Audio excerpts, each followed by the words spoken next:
Hi everybody, David here from Living Tech. Thanks for joining me. So today we're going to talk camera sliders. Most of you have seen them before, but camera bolts to a platform moves along a track, usually in a straight line from point A to point B while it's recording. And done properly, it gives a beautiful effect between foreground and background objects. It leverages the parallax you get between them, and it really injects motion into the video. And always trying to make my videos higher quality and more interesting, I decided it would be fun to try one of these out. So I reached out to a company on Amazon called Kakacici and asked them to send me one of their sliders, and they agreed to that. So they sent it to me. I told them I was going to not be biased about my feelings about their slider, as you'll see in this video, and they were fine with that. So if this is of interest to you, please stick around and I'll catch you on the other side.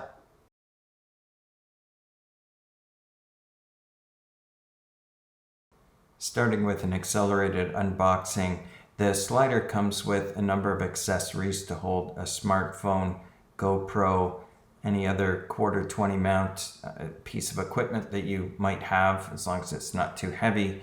It comes with a nice carry case. The case has a shoulder strap, which is nice. And this is the unit itself.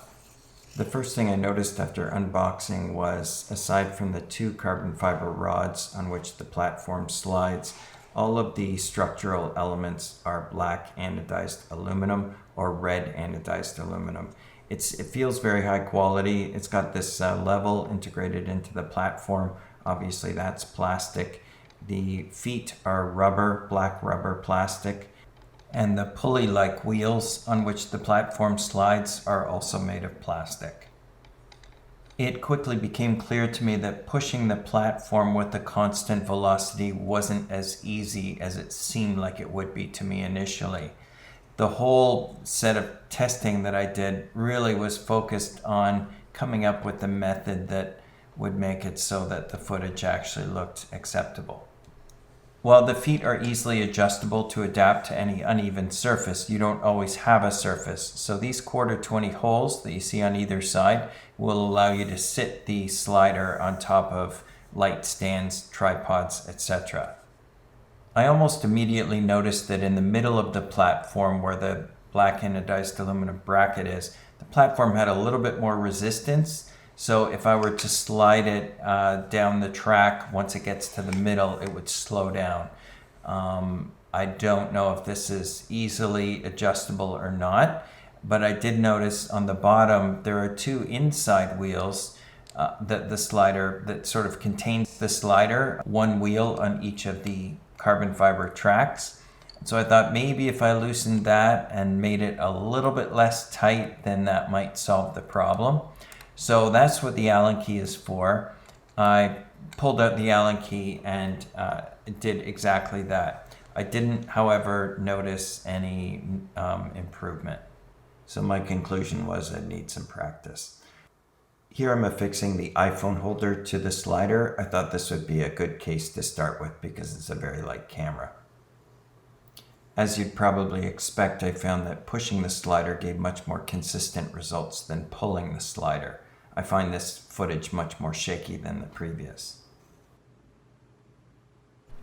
Right away I figured that I could probably grab a motor, an Arduino, a motor control board, some pulleys, etc., and create a motorized slider from this. I didn't do that in this video, but if that seems like it would be an interesting project to you guys, please let me know and I will create a video of this process. Another project I might do is to affix a motor on top of the slider platform so that I could rotate the camera as I'm sliding from one side to the other. If that's an interesting project for you guys to see, then again, let me know and I will create a video of that if I do it. I next affixed my Sony a7R III to the platform and found that I got better results, especially when I sort of pushed it and allowed it to move on its own momentum. I also set the camera to 120 frames per second to get smoother motion. And here are a few quick clips I did with the slider.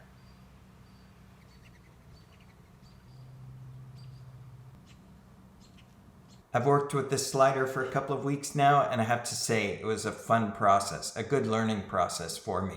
Like most tools, you have to get accustomed to it. So it took a few hours to, and a few different things I tried, as you saw in the video, to get even looking footage, I would say. Easier to push it than pull it, I found, and the tripod stands are good.